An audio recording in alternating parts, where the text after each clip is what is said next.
Si Yueliunian memandang Yang Sinsin dan berkata dengan sungguh-sungguh, hutan matahari gelap adalah tempat yang sangat mengerikan. Di sana terdapat polusi kehendak spiritual milik Samael, yang merupakan saluran pembuangan emosi negatifnya selama proses penyegelan selama miliaran tahun. Bahkan kami, para pelindung bulan perak, jika masuk ke dalamnya, memiliki kemungkinan sangat besar akan tercemar. Ia terdiam sejenak, lalu berkata, di masa lalu, hal seperti itu memang pernah terjadi. Mendengar itu, suasana di tempat itu langsung berubah. Bahkan, pelindung bulan perak ketiga dan kelima pun menunjukkan wajah yang sangat rumit. Sebagai para penguasa, Kekaisaran Bulan Cemerlang pernah tercemar oleh kehendak spiritual Samael merupakan penghinaan besar yang seharusnya tidak boleh dibicarakan kepada pihak luar. Namun Zhang Yi bisa mendapatkan pengakuan dari Ling sehingga mereka menganggapnya sebagai orang sendiri dan karena itu tidak menyembunyikan apapun. Zhang Yi mengernyit. Jadi maksudmu, di dalam hutan matahari gelap, ada keberadaan selevel kalian? Kalau begitu, kalian harus menjelaskan dengan jelas. Siapa saja para pencemar spiritual di dalam hutan matahari gelap itu, dan bagaimana tingkat kekuatan mereka? Pelindung bulan perak ketiga menghela napas. Karena sudah dibahas sejauh ini, maka tidak ada lagi yang perlu disembunyikan. Ia memandang Zhang Yi dan Yang Sinsin. Kami akan menyusun sebuah daftar dan memberikannya padamu. Itu adalah daftar para ahli dari dua ras yang menerobos ke dalamnya setelah 1000 tahun terakhir. Apakah mereka masih hidup? Tidak diketahui. Namun bisa dipastikan mereka mungkin sudah bukan lagi golongan kami. Satu-satunya hal yang dapat dipastikan adalah setelah kehendak spiritual mereka tercemar, mereka tidak akan menjadi lebih kuat dari kami. Karena esensi Samael adalah penghancuran dan perampasan, bukan pemberian. Imam ketiga juga berkata, kami juga akan menyediakan informasi terkait. Tentang kematian Qi Weiyan, ia tidak lagi menyebutkannya sekarang. Mungkin ia sudah menyadari bahwa kemungkinan manusia yang membunuh Qi Weiyan sebenarnya tidak begitu tinggi. Yang Sinsin memandang Di Sitian dan Pastor Orion serta yang lainnya. Tentang hal ini, apa ada yang ingin kalian katakan? Apalagi yang bisa mereka katakan? Keadaan lebih kuat daripada manusia. Jika bukan karena Zhang Yi mengeluarkan wujud manusia Ling, kedua kekaisaran itu bisa saja memusnahkan mereka dalam hitungan menit. Saat itu terjadi, mungkin hanya Zhang Yi yang memiliki armor Dewa Iblis versi modifikasi dan mampu menggunakan kekuatan ruang waktu yang bisa melarikan diri. Yang lain, kemungkinan besar akan dimusnahkan oleh para monster dengan indeks kekuatan 50.000 hingga lebih dari 60.000. Aku tidak punya pendapat. Aku juga merasa bahwa manusia dan bangsa bulan adalah komunitas berbagi nasib. Demi kebaikan besar, hal ini memang sepatutnya dilakukan. Di Sitian menyatukan kedua tangannya. Aku melihat petunjuk takdir. Dewa Tiga Aspek mengatakan kepadaku bahwa kita harus membantu mereka. Di Sitian kapanpun tetap menjaga gengsinya. Benar-benar seorang pendeta penipu yang profesional. Mendengar ucapannya, si Yueliunian tiba-tiba bertanya, Dewa Tiga, aspek yang kau maksud, apakah seekor ular raksasa berkepala 3? Di Sitian tertegun. Dalam mitologi Bharata, ular memang merupakan representasi para dewa. Bagaimanapun, sebagian besar makhluk generasi kelima adalah ras reptil. Kadal, dinosaurus, atau makhluk seperti ular. Sang pencipta menggunakan tubuh mereka, lalu mengalirkan serpihan eter, sehingga terbentuklah bangsa Ihan generasi kelima. Di Sitian memandang si Yueliunian dengan kaget dan tidak tahu harus berkata apa. Bangsa bulan adalah makhluk cerdas generasi keempat. Dalam pandangan mereka, Dewa Tiga Aspek yang diagung-agungkan. Di Sitian hanyalah generasi yang jauh lebih muda, yang kebangkitan dan keruntuhannya mereka saksikan secara langsung, hingga akhirnya sebagian kecil menghilang ke dunia bawah tanah. Sudut bibir si Yueliunian mengandung makna yang sulit dibaca, sementara di sebelahnya pelindung bulan perak kelima, Sheng Yueliug, berkata dengan nada ringan. Di era mereka, memang pernah muncul kelompok yang sangat kuat, bahkan mendekati ketinggian leluhur kami. Bagaimanapun, munculnya generasi kelima adalah karena Sang Pencipta menciptakan mereka untuk menekan ras Druid. Bahkan, bangsa Ihan generasi kelima pernah menekan ras Druid hingga terdesak. Namun pada akhirnya, mereka tetap tidak mampu menahan daya hidup Druid yang sangat kuat dan akhirnya kalah dengan menyedihkan. Di dalam pikiran Zhang Yi, muncul sosok ras naga di bawah pegunungan Qinling. Lalu ia menghubungkannya dengan segel Bagua di bawah mata iblis Afrika dan tidak bisa tidak memikirkan banyak hal. Ternyata, bangsa naga pernah begitu kuat hingga mampu menekan para druid? Di Sitian tiba-tiba membusungkan dadanya dengan bangga. Yang Anda maksud pasti adalah leluhur kami, dewa tiga aspek yang maha tinggi, yang menciptakan, menyeimbangkan, dan menghancurkan sebuah era. Senyum si Yue Liunian semakin dalam. Ras ular berkepala tiga itu, di era sebelumnya, hanyalah bangsa bawahan dari negeri yang disebut naga. Senyuman di Sitian langsung membeku. Ia membuka mulutnya, namun tidak bisa berkata apapun. Ia ingin membantah, tetapi berhadapan dengan para pengamat bangsa bulan, yang peradabannya lebih tua miliaran tahun. Ia tidak punya kualifikasi untuk membantah. Zhang Yi menepuk kepalanya sambil tertawa. Saat itu, di Sitian masih berlutut setengah. Tidak apa-apa, asal bisa hidup, jadi adik kecil pun tidak memalukan. Gigi di Sitian berkerotak. Mengingat gambaran samar dari masa depan yang ia lihat dengan kekuatannya, hatinya mendadak menegang.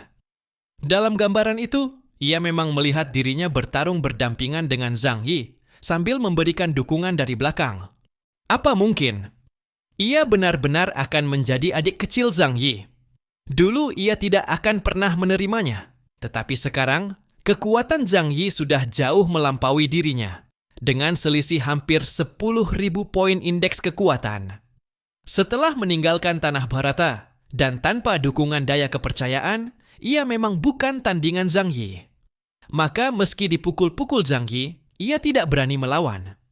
Akhirnya, semua perwakilan manusia di tempat itu sepakat untuk pergi ke hutan matahari gelap untuk mencari biji api. Memang itu satu-satunya cara untuk menyelesaikan masalah ini.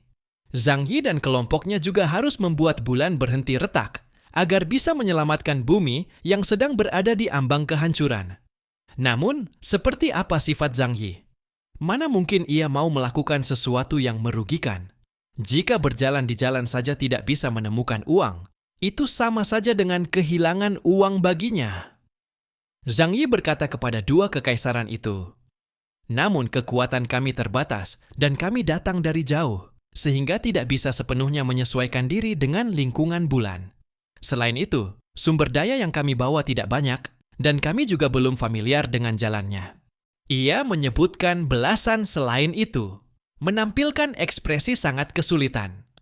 Di pihak Kekaisaran Bulan Cemerlang, mereka memang berniat menjalin hubungan baik dengan Zhang Yi yang dipilih oleh Ling. Terlebih lagi, setelah mengetahui bahwa Yang Xinxin juga dipilih oleh dua ksatria, pandangan mereka kepada keduanya menjadi semakin hangat. Si Yue Liunian berkata dalam hati, keberadaan luar biasa dari generasi kedua telah kembali ke eter. Meskipun secara prinsip, bagi makhluk dari dunia yang lebih tinggi, segala yang ada di dunia materi hanyalah seperti bakteri dalam cawan Petri. Tidak ada artinya. Namun seiring berlalunya waktu, siapa tahu mereka juga bisa memiliki rasa terhadap dunia materi. Dan mungkin suatu hari iseng mengambil mikroskop untuk melihat-lihat. Zhang Yi dan Yang Xinxin ini, kami harus menjalin hubungan baik dengan mereka. Maka dari pihak Kekaisaran Bulan Cemerlang, mereka langsung menyatakan akan memberikan dukungan sepenuhnya kepada mereka. Selain senjata dan energi, mereka juga akan mengerahkan satu kontingen prajurit elit berjumlah lebih dari 100 orang. Raja Arthur bertanya dengan heran. Bukankah dikatakan, setelah mereka memasuki hutan matahari gelap, mereka akan terkena pencemaran jiwa? Si Wei Liunian mengangguk. Makanya kami akan mengirim 100 prajurit elit untuk menemani kalian. Begitu ditemukan bahwa mereka telah terkontaminasi, langsunglah eksekusi saja. Meskipun mereka sulit untuk menemani kalian menyusup jauh ke dalam hutan matahari gelap, mereka lebih mengenal medan di sekitar dibanding kalian. Zhang Yi dan yang lain menangkap maksud dari ucapan Xue Liunian. 100 prajurit elit itu memang dikirim sebagai kurban, tidak dimaksudkan untuk kembali. Mereka dijadikan barisan depan, dipakai untuk membuka jalan. Baik 3 penjaga bulan perak maupun 3 imam bulan hitam sudah terbiasa dengan hal semacam ini.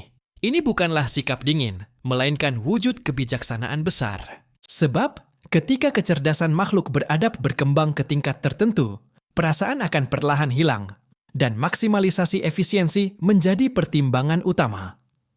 Zhang Yi bahkan curiga, jika bukan karena kehadiran mereka, kedua kekaisaran itu mungkin saja mengadu domba seluruh prajurit negeri mereka, bahkan mengorbankan 10 entitas tingkat tertinggi sebagai persembahan. Di pihak Kekaisaran Bulan Gelap, setelah melihat sikap Kekaisaran Bulan Cemerlang, mereka tentu tak bisa terlalu pelit. Maka mereka juga mengirim 100 prajurit bayangan tinta, serta memberikan persenjataan dan energi yang setara dengan Kekaisaran Bulan Cemerlang. Zhang Yi sendiri mengumpulkan sejumlah besar bahan logistik itu. Yang lain memandang dengan rasa iri, tetapi hanya bisa sabar menunggu pembagian dari Zhang Yi. Bagaimanapun, penghormatan yang diberikan bangsa bulan kepada mereka sesungguhnya ditujukan kepada Zhang Yi dan Ling. Xue Liunian bahkan sengaja berkata kepada Zhang Yi, "Sebelumnya jika ada kekurangan dalam penyambutan, mohon maaf. Semoga nanti kita bisa berbincang lebih banyak, Tuan." Zhang Yi melihat pandangan mereka yang tertuju pada Ling, lalu tahu apa sebabnya. Ia mengangguk setuju, namun mengatakan untuk menunggu sampai mereka menyelesaikan urusan internal terlebih dahulu.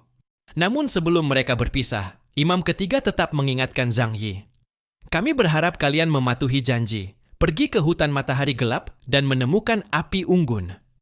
Mulai hari ini, kami akan menutup seluruh bulan. Sebelum tugas kalian selesai, mustahil bagi kalian untuk melarikan diri." Ia khawatir Zhang Yi akan mengambil keuntungan lalu kabur. Zhang Yi memberi tatapan tanpa kata. Tepat menilai orang. Ia memang berencana terlebih dahulu menyelidiki hutan matahari gelap. Jika menemukan sesuatu yang tak beres, ada niat untuk melarikan diri. Lagi pula menyelamatkan diri lebih penting. Namun saat ini, jalan itu dianggap ditutup rapat. Lucu, aku seumur hidup ini tak pernah tunduk begitu saja. Zhang Yi berkata penuh cemoohan, lalu melambaikan tangan besar dan pergi meninggalkan tempat. Di Sitian dan yang lain segera mengikuti di belakang Zhang Yi. 6 penguasa tertinggi kedua negara saling memandang. Mereka memang tidak akur dan tak punya banyak kata lagi, lalu satu persatu berpaling pergi. Dalam perjalanan pulang, Xuan Yue Feiming menurunkan suaranya dan bertanya kepada imam ketiga, "Apakah Ming Yue Xing, Xi Weiyan dibunuh olehmu?" Imam ketiga menoleh, menatapnya dengan ekspresi terkejut. Bayangan hitam pada wajahnya berputar seperti pusaran. "Kau gila? Kenapa bisa berpikir begitu? Mengapa aku harus membunuh Xi Weiyan?" Xuan Yue Feiming berkata, "Semoga tidak. Karena di antara kita ada yang mampu membunuhnya dengan cepat." Kata-katanya terhenti setengah jalan, tetapi ucapan itu didengar jelas oleh imam keempat, Yan Yue Jinyu. Ia menatap imam ketiga, lalu imam keenam, matanya penuh kecurigaan. Saat ini di antara mereka saling timbul rasa saling curiga. Di atas bulan sekarang ada 3 kekuatan. Kemungkinan manusia di bumi yang bertindak ada, tetapi kemampuan mereka belum tentu mencukupi, dan tak mungkin bodoh menyerang wilayah yang bukan milik mereka untuk menentang kekaisaran bulan gelap yang kuat. Kekaisaran bulan cemerlang punya kemampuan untuk melakukan itu, namun sulit menembus pengawalan mereka yang ketat. Kalau di antara ketiga orang yang hadir, ada yang benar-benar pembunuh, apa motifnya? Banyak tanda tanya, membuat ketiga imam bulan hitam masing-masing naik ke kapal induk mereka dan meninggalkan tempat. Zhang Yi dan yang lain kembali ke kapal mimpi. Saat itu pihak keuskupan dan kelompok Columbia juga sudah berkumpul. Seluruh bumi, lebih dari 70% para manusia dengan kemampuan tingkat 1 dan 2 telah berkumpul di sini. Orang-orang yang menunggu di tempat merasa lega melihat pasukan kekaisaran bulan gelap mundur. Mereka juga melihat kembalinya Zhang Yi dan segera maju menanyakan kejadiannya. Zhang Yi menceritakan semuanya kepada mereka. Semua orang merasa lega tetapi tetap gelisah. Hutan matahari gelap, bahkan bangsa bulan yang kuat pun tak berani masuk. Seberapa berbahayanya sebenarnya? Dalam benak Zhang Yi muncul dunia jiwa Mamon, serta wilayah pejalan hantu yang tak bisa dibunuh itu. Ia berkata dengan suara dalam, "Sampai titik ini, kita tak punya pilihan. Bekerja sama dengan bangsa bulan, menemukan api unggun, menguatkan segel, itulah satu-satunya yang bisa kita lakukan." Raja Arthur mendekat dan berkata kepada Zhang Yi, "Sebelum itu, keluarkan dulu sumber daya yang diberikan bangsa bulan, lalu kita bagi-bagi." Membicarakan sumber daya bangsa bulan membuat semua orang kembali merasa bergairah. Tingkat teknologi bangsa bulan sangat maju. Penjaga bulan perak dan imam bulan hitam, kekuatannya sangat mengerikan. Benda yang mereka berikan tentu sangat canggih. Zhang Yi membuka pintu dimensi, mengambil banyak senjata bangsa bulan, dan menumpuknya di dek kapal mimpi. Senjata berteknologi tinggi, baju zirah, semuanya lengkap. Semua ini benar-benar melampaui tingkat peradaban manusia saat ini. Namun bagi para heteroman setingkat uskup yang hadir, hal itu tak banyak membantu. Benjamin Morgan mengerutkan kening, menatap Zhang Yi dengan pandangan tajam, dan berkata, "Hanya ini saja? Tuan Chaos, pada saat seperti ini, seharusnya tidak menyembunyikan barang." Zhang Yi menoleh menatap Morgan, bibirnya melengkung sedikit tersenyum. Ada banyak bentuk energi di antara sumber daya yang diberikan bangsa bulan. Mata semua orang langsung berbinar. Bagi para heteroman, satu-satunya cara untuk menjadi lebih kuat adalah menyerap berbagai tubuh energi yang mengandung fragmen eter. Hanya sedikit tipe kemampuan spesial yang bisa berevolusi dengan menelan zat khusus, misalnya kaki seribu bumi, atau para pemilik kemampuan binaris yang berevolusi melalui memakan daging dan darah heteroman lain. Tetapi, benda-benda itu untuk sementara belum akan kuberikan pada kalian. Zhang Yi berkata datar. Belum selesai ucapannya, suasana di dek berubah menjadi tegang. Semua orang memandang Zhang Yi dengan tatapan serius dan tidak suka. "Kau mau monopoli?" Morgan merapikan pakaian tempurnya, mengernyit dan tatapannya memancarkan dingin. "Di saat seperti ini, kau masih bersikap serakah. Sungguh keterlaluan." Dari kelompok keuskupan, Pastor Oren juga mengeluarkan tombak pedang perak dari pinggangnya. Berjalan dengan wajah marah, rasa rakus akan menggerogoti hati manusia, lalu membakarnya sampai habis. "Chaos, tindakanmu tidak bisa dibiarkan." Menghadapi tatapan marah semua orang, ekspresi Zhang Yi tetap sangat datar. "Kalian tenang saja, sumber daya ini tidak akan aku telan sedikit pun. Tetapi, aku harus menilai satu syarat, yaitu seberapa besar tenaga yang akan kalian keluarkan dalam tindakan berikutnya." Tatapan bermain-mainnya menyapu semua orang. Membaginya sekarang? Lalu berdasarkan apa pembagiannya? Mendengar itu, semua orang saling berpandangan. Benar, meski semua orang menginginkan pembagian sumber daya, namun siapa yang mendapat lebih atau kurang juga merupakan masalah. Selain itu, setelah mengambil sumber daya, bagaimana jika nanti tidak mau berusaha? Benjamin Morgan berkata datar, "Tetapi meskipun begitu, jika semuanya ada di tanganmu, bagaimana menjamin bahwa kau tidak akan menyembunyikan sebagian?" "Tidak perlu jaminan. Kalau aku bilang akan membagi dengan adil, maka aku akan membagi dengan adil." "Kenapa kau punya keberatan?" Zhang Yi menatap Morgan, mata mengandung sedikit rasa dingin. Di ranah dunia manusia, ia sudah hampir merupakan eksistensi yang tak terkalahkan. Kalau bukan masih memerlukan kelompok orang ini, ia malas berdebat dengan mereka di sini. Orang-orang ini jangan-jangan benar-benar merasa diri mereka pantas untuk menawar syarat dengannya? Benar-benar lucu. Tatapan Morgan menegang. Ia ingin membantah, tetapi teringat berita tentang Kekaisaran Wuluan yang dihancurkan oleh pasukan Zhang Yi. Ia seketika terjebak dalam keraguan. Columbia memang kuat, tetapi mereka tidak berpikir bahwa Columbia lebih kuat daripada Kekaisaran Wuluan. Zhang Yi memandang semua orang. "Sumber daya ini untuk sementara berada di tanganku. Setelah tindakan berakhir, aku akan membaginya berdasarkan kontribusi kalian masing-masing. Siapa setuju, siapa menolak." Ketekasan Zhang Yi membuat banyak orang tidak senang, tetapi orang yang bijak tahu bahwa Ini bukan waktu untuk menonjolkan diri. Namun, ada saja yang tidak tahu diri. Odin, raja dewa dari Nordik, yang memang sejak di mata iblis sudah memiliki perselisihan dengan Zhang Yi, kali ini melompat dan berkata, "Aku menolak. Kita semua bekerja demi Earthstar. Kenapa keuntungan harus ditentukan seorang dirimu saja?" Cahaya dingin berkilat di mata Zhang Yi. "Kau menolak apanya?" Odin sudah merasa ada yang tidak beres. Saat ia membuka mulut, ia sudah bersiap menghadapi kemungkinan Zhang Yi menyerangnya. Namun, ia tidak takut, karena setengah tahun lalu, ia pernah bertarung dengan Zhang Yi. Kekuatan Zhang Yi memang kuat, tetapi lebih condong pada pertahanan. Dalam waktu singkat mustahil menjatuhkannya. Selain itu, setelah tempat penyegelan Mammon kembali, ia memperoleh sebagian sumber kekuatan Domain Shadow Stride, sehingga kekuatannya juga meningkat drastis. Kini, indeks kemampuan supernaturalnya mencapai 38.000 poin. Ia yakin bahwa jika ia bertarung dengan Zhang Yi, ia pasti bisa menahan lawan. Saat itu, selama yang lainnya ikut membantu, mereka bisa menaklukkan Zhang Yi. Aku, atas nama penguasa 9 dunia, memerintahkan. Petir dan badai, berkumpullah. Kilatan perak berputar di sekitar tubuh Odin.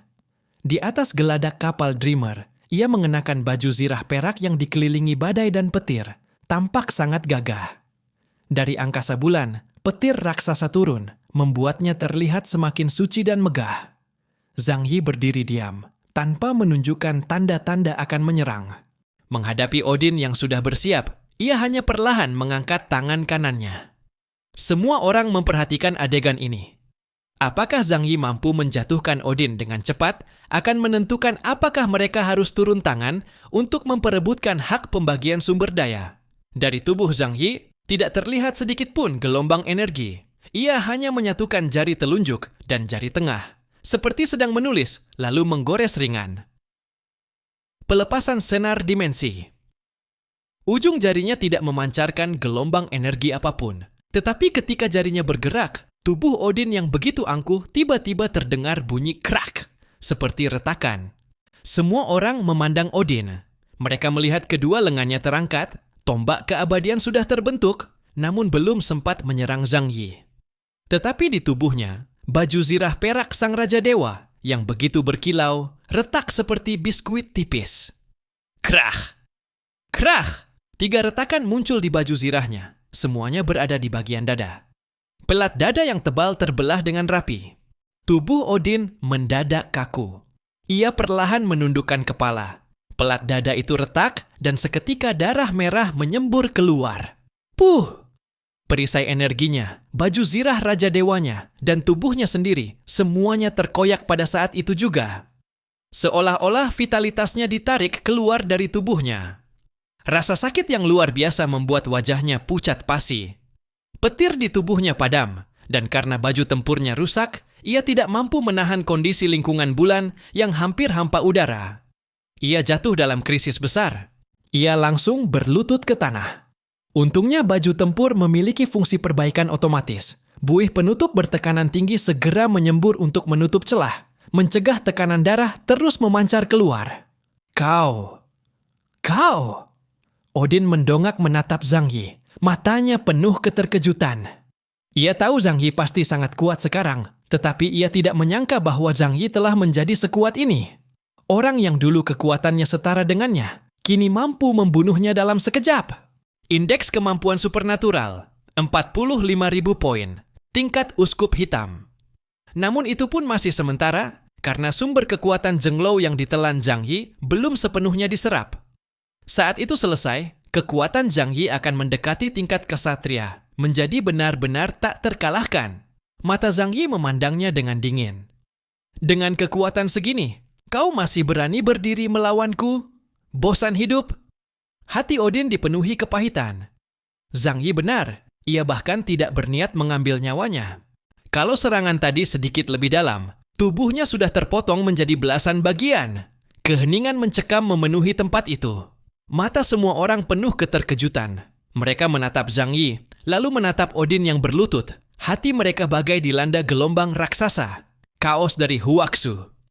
Apakah ia benar-benar sudah menjadi sekuat ini? Pastor Orion dan Suster Leibniz segera teringat tubuh Ling yang dibawa Zhang Yi dari tempat penyegelan Mamon, dan mereka seperti sedikit memahami sesuatu. Sementara Benjamin Morgan, yang mengetahui peristiwa kehancuran Kekaisaran Wuluan, langsung menghubungkannya dengan besarnya keuntungan yang diperoleh Zhang Yi dari perburuan negara itu. Raja Arthur mengernyit. Aku sempat berpikir bahwa setelah kembali dari Atlantis dan naik ke tingkat uskup hitam, aku sudah menjadi salah satu yang terkuat di dunia manusia. Tetapi kini tampaknya, peningkatan chaos jauh lebih cepat. Apakah aku benar-benar tidak punya kesempatan mengalahkannya lagi? Dewi musim dingin Morana dari Fremont tetap tanpa ekspresi, tetapi di dalam hatinya, ia sangat terkejut. Negara tetangga di selatan ini jauh lebih menakutkan daripada sebelumnya. Lebih baik menjalin hubungan baik dengannya dan tidak menciptakan konflik. Saat ia hendak berbicara, seseorang mendahuluinya. Devas Indra menyatukan kedua tangan, tersenyum dan berkata, "Aku sangat mengakui moral dan kemampuan Kaos. Jadi, aku mendukung dia untuk membagi sumber daya." Molana melirik di Sitian sekilas, dalam hati berkata, "Ternyata membiarkan orang ini mendahului, penjilat." Morgan pun segera berkata, "Aku juga merasa Hundun mampu melakukan pekerjaan pembagian dengan adil dan jujur." Ia menatap Odin, sedikit menegur, "Tuan Odin, Anda terlalu gegabah. Dalam situasi seperti ini, kita seharusnya bersatu. Bagaimana bisa mengarahkan senjata ke dalam?" "Hai, coba Anda renungkan baik-baik."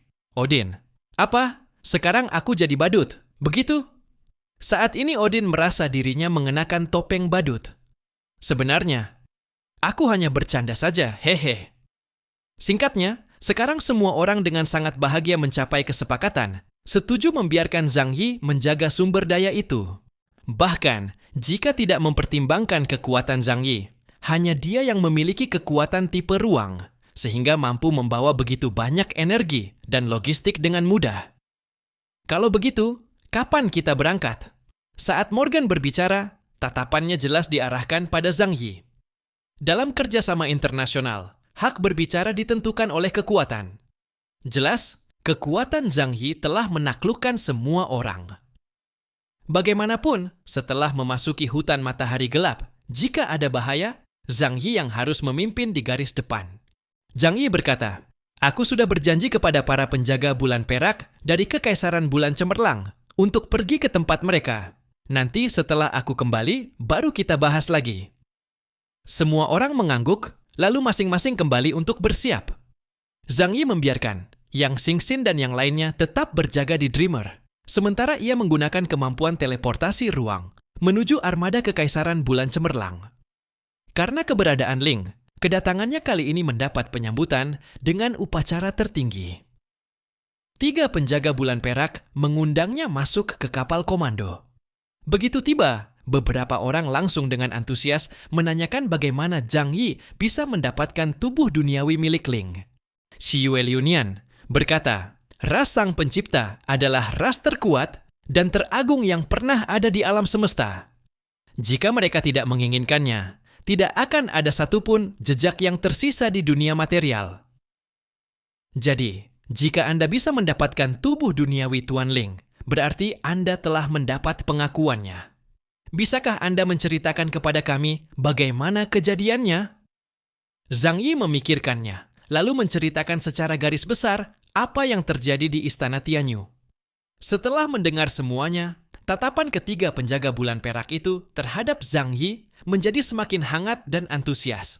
Tuan telah mengalami pembaptisan lautan, esensi spiritual ras Sang Pencipta.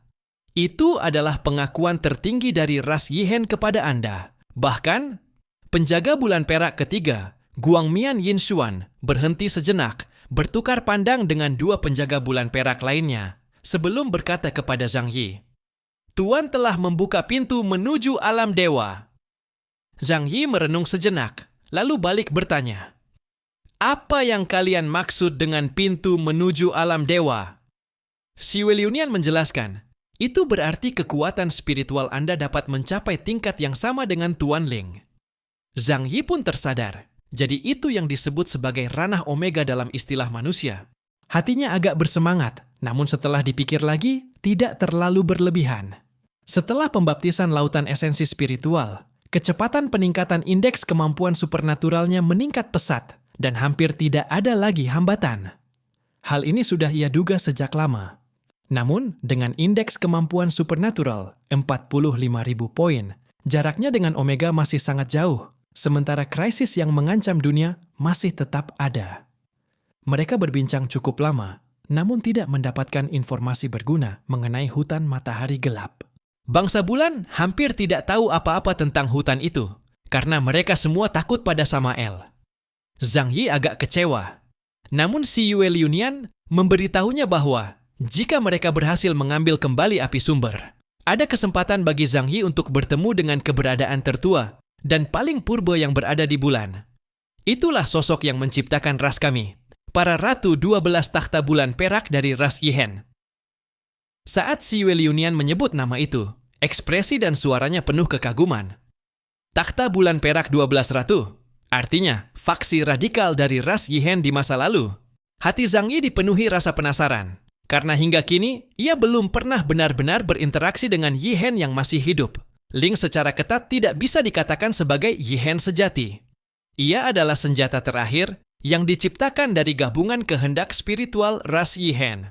Jadi pada diri Ling, sifat ketuhanannya lebih kuat, sedangkan sifat manusianya lemah. Zhang Yi mengangguk. Baik, aku menantikan untuk bertemu para penguasa purba itu. Zhang Yi bersiap untuk pergi, namun sebelum ia pergi, si Yue Liunian memanggil seseorang. Dalam operasi kali ini, kami akan mengirim seorang jenderal dengan kekuatan luar biasa untuk pergi bersama kalian. Zhang Yi menoleh penasaran dan melihat dari sepanjang lorong cahaya bulan transparan, muncul sosok perkasa berzirah bulan perak. Itu dia! Mata Zhang Yi sedikit berbinar. Orang ini adalah sosok yang pernah ia lawan saat pertama kali tiba di bulan. Sang Centaurus perak, seorang kemampuan super dengan indeks 42.000 poin, kekuatan tingkat uskup hitam. Jenderal perak itu melangkah maju, membungkuk memberi hormat. Gucheng memberi hormat kepada 3 penjaga bulan perak. Ia menoleh kepada Zhang Yi, mengangguk hormat. Salam, wahai utusan yang dipilih oleh para dewa. Zhang Yi sedikit terkejut. Ia berbisik kepada si Yue Liunian. Membiarkan dia ikut denganku ke hutan matahari gelap? Kamu yakin? Bangsa bulan yang masuk ke hutan matahari gelap pada dasarnya pasti tertelan atau tercemar secara spiritual. Itu sama saja dengan mati. Si Yue Liunian menghela napas pelan. Kekuatan kalian, bagaimanapun, masih agak lemah. Zhang Yi terdiam. Gucheng sudah lama mempersiapkan diri. Ia berkata kepada Zhang Yi, Tuan tidak perlu mengkhawatirkan saya. Mengorbankan diri demi misi ras bulan cemerlang adalah suatu kehormatan. Para prajurit bulan cemerlang sudah memiliki tekad ini sejak lahir. Zhang Yi dalam hati bergumam. Sepertinya, ketika ras Yihen menciptakan bangsa bulan cemerlang, mereka telah menanamkan kode dasar penyegelan Samael ke kedalaman jiwa mereka. Dengan adanya seorang asisten sekuat ini, tentu Zhang Yi tidak akan menolak.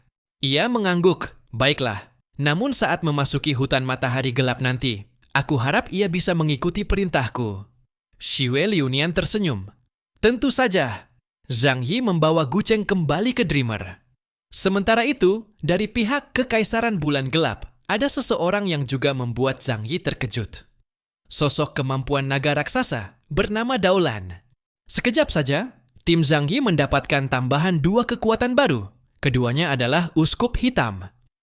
Zhang Yi memberitahu semua orang agar hari ini beristirahat dan mempersiapkan diri. Dan besok saat matahari terbit, mereka akan berangkat menuju hutan matahari gelap. Semua orang mematuhi. Kembali bersiap masing-masing. Malam itu, Gao Changkong menatap pesan yang diterima sistem kecerdasan, merenung lama, lalu akhirnya keluar dari kamarnya. Guman berdiri di pintu, wajahnya serius, bertanya, Zhang Yi mencarimu? Kamu yakin ingin pergi? Gao Changkong menggeleng tak berdaya. Menurutmu, apakah aku punya pilihan sekarang?